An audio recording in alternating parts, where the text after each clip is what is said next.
Katulad po nito, yung mga anak ko na nag-aaral po, 4, di high school, elementary. Talaga po, kahit sabihin niyo po, araw-araw hindi po tayo makakaipon eh. Ang Pilipino hindi agad na-expose na magtabi. Kasi sa atin ubus biyaya pag kumita bukas hindi naman maghanap buhay. Pangalawa, siguro yung hawak, yun lang ang sakto, wala naman sobra. Ubusin muna saka uli maghanap buhay. Nasanay tayo na kung ano yung hawak, yun agad. Ang katotohanan po, the Filipino culture is a culture of spending. It is not a culture of savings. Magandang araw po sa inyo. Ako po si Jaime Fabregas. And I will share with you this new program of savings that will help you and your family secure your future. Ako nag-iipon para sa kinabukasan mga anak ko, future nila. Dahil darating ang panahon, baka ang bigas 100 na. Wala pa ako naipon. Bakit? Wala, kulang po sa kwan. Kulang, mahal ng bili yan. Kaya nagpaparal pa ako, no? Siyempre, kapos pa. Maraming nagsasabi, ang Pilipino raw ay walang pera. Pero bakit po naglalakihan po ang mga malls na pinagagawa sa buong Pilipinas po? Gadambuhalang mga structures. Kasi po, kumikita po yan. Bakit po? Dahil pinupuntahan niya ng mga Pilipino para gumastos. Ang Pilipino po, pagtanggap ng kanilang sweldo, ang unang iisipin paano ko kaya magagastos yung pera? Hindi lang iniisip yung magtatabi ng konti. Wala po dun eh.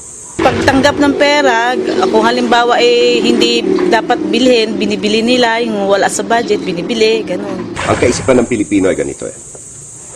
Income, less expenses, equal savings. So, ibig sabihin gagastos muna po.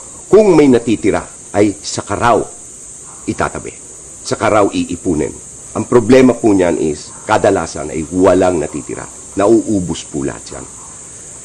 Ang tama pong kaisipan ay income, less savings, equals expenses. Magtabi po muna tayo ng kahit nakapiranggot bago nating gastusin. Alam niyo po, ang kultura ng Chinese ay isang kultura ng savings. Maliliit pa lang po, tinuturuan ang mga anak nila na mag-save. Pati yung mga allowances nila may tinatabi na silang kapiranggot, araw-araw.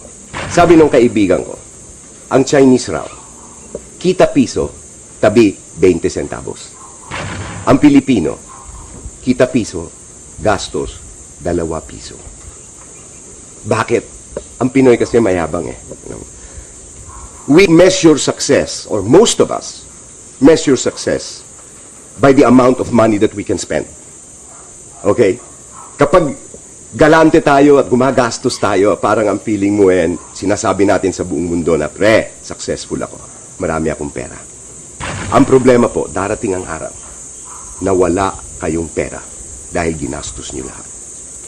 Wealth comes gladly and with increasing quantity to a person who sets aside 1/10 of his earnings in order to create an estate for his future and for the future of his family. Financial success needs a plan for savings as well as for spending. Ang problema po maraming mga Pilipino magsasabi, naku, paano naman kami mag-iipon isang kahig, isang tuka lang kami. Isang kahig, isang tuka, pero sa gabi po nakikita nyo sa kanto, umiinom ng gin bulag. May kasama pang pulutan. Meron po ba kayong naitatabing pera? Ay, wala. Magiinom tayo Mantotongit pa. Ang isang babae, pag marunong magtipid at mag-impok ng pera, nakakatulong sila sa asawa nila. Kung gugustuhin po nating mag-ipon, kung ilalagay po natin sa priority ng ating mga gagawin, yung magtatabi tayo ng konti para bukas, alam mo, magagawa po Madali pong gawin yon. Araw-araw nagagawa natin ng paraan na makataya sa loto. Okay? Makataya sa karera. Bumili ng kung ano-anong pagkain na hindi naman kailangan. Kailangan lang po talagang palitan natin ang ating mentalidad. Kung gusto nating mag-ipon, kaya nating mag-ipon. Dalawa yung wallet ko. Isang wallet ko sa eskwelahan, tsaka isa sa bahay. Yung isang wallet sa bahay, yung mga natitira sa bangko, doon ko siya nilalagay. Tapos doon din ako kumukuha ng mga pambili ko ng project ko, assignment. Para hindi na ako nakakadagdag sa gasto sa mga magulang ko. Nakakapagtabi. Pagpipilitin, may mga bagay na hindi ka na bibilin para makapagtabi ka. Wala po talaga yung tinatawag nilang isang kahig, isang tuka eh. If we want to change a situation, we have to change ourselves first. And in order to change ourselves effectively, we have to change our perception. Okay? So ano yung sitwasyon? Isang kahig, isang tuka lang ako. Ano yung perception? Hindi pwedeng mag-ipon. Kailangan po palitan natin yon. Most progressive and rich countries in the world are countries of savers. Nandiyan po ang Japan, ang China, ang Hong Kong, ang Singapore, ang Taiwan, ang Korea. Lahat po yan, mga tao dyan ay nag-iipon. Kung gusto po nating umunlad ang ating bayan, umpisahan po nating mag-ipon. We have to realize the value of savings. May mga Pilipino kasi na naturuan na rin sila na tingnan yung future nila. Mag-ipon tayo para sa future kasi hindi natin alam kung hanggang kailan tayo malakas, makakapagtrabaho. It is not what you earn, but what you save that ensures your future. Kahit na po kumikita kayo ng 1,000,000 piso isang buwan, kung hindi po kayo marunong mag-ipon, mawawaldas niyo po lahat yan.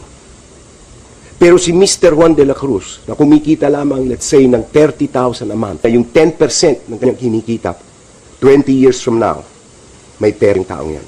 Si Mr. 1 million a month, na bumibili ng mga luxury cars worth 8 million pesos, 20 years from now. According to an SSS survey done on 65-year-old Filipinos, mga retirement age po, 10% are dependent on relative.